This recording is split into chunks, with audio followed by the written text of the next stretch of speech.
भाई अगर तुमने ये वाला एडिट बनाना सीख लिया तो तुम मिलियंस व्यूज लेके आओगे।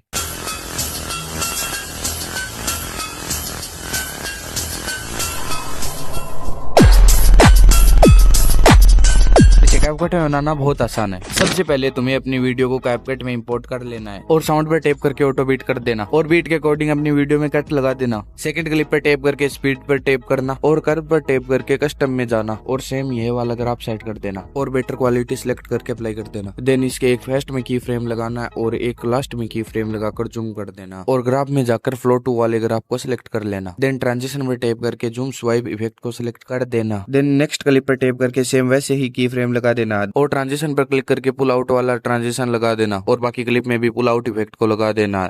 देन तुम्हारा एडिट बनकर तैयार हो जाएगा।